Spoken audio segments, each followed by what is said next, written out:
Téléportation, femme oubliée, poète portugais. Nos choix de lecture chaque jeudi dans La Matinale, la rédaction du Monde des livres vous propose sa sélection littéraire.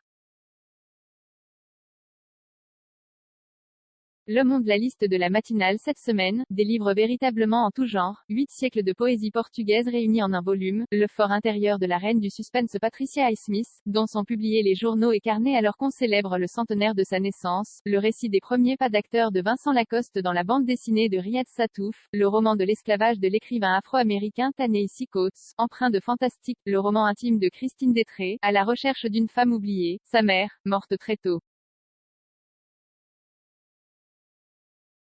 Anthologie. La poésie du Portugal des origines au XXe siècle, traduit et édité par Max de Carvalho Afonso Lopes Vieira, 1878 à 1946, se lamente ainsi dans ses nostalgies tragico-maritimes, elle pleure au rythme de mon sang, la mer, allongée sur la plage, rêvant, j'écoute au fond de moi, un rêve qui se souvient, et qui pleure quelqu'un. Le voyage, la mer, le songe du voyage et des lointains, comme les ruines rêveuses de comptoirs oubliés et la présence en creux de l'Empire, sont un des éléments les plus fascinants de la poésie portugaise, telle qu'elle nous apparaît dans l'anthologie La poésie du Portugal des origines au XXe siècle, éditée et traduite par Max de Carvalho. Il est des livres qui rayonnent comme des reliques dans une chasse d'or, des ouvrages qui exhalent, avant même qu'on les entr'ouvre, le parfum des plaisirs qu'ils recèlent. On parcourt ce recueil en songeant aux Indes, au Cap des Tempêtes, à Lisbonne, à Coimbra, à Porto, en découvrant, au fil de cette immense fresque, près de 300 poètes ayant vécu entre le XIIe et le XXe siècle, 800 ans d'histoire poétique portugaise.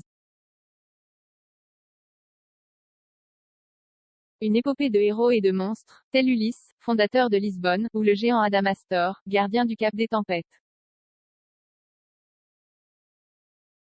Mathias Sénard. Journal. Les écrits intimes, 1941 à 1995. Journaux carnet, de Patricia Highsmith. Toute sa vie, Patricia Highsmith, 1921 à 1995, fut une diariste assidue. À ses yeux, cette pratique permettait de purger les émotions et était bénéfique pour l'analyse intellectuelle.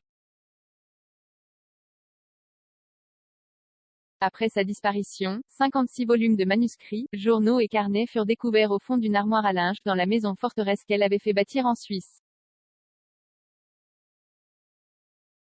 Au total, 8000 pages, réduites à 1000 après un long travail effectué par la maison d'édition zurichoise Diogenes, l'exécutrice de son fonds littéraire.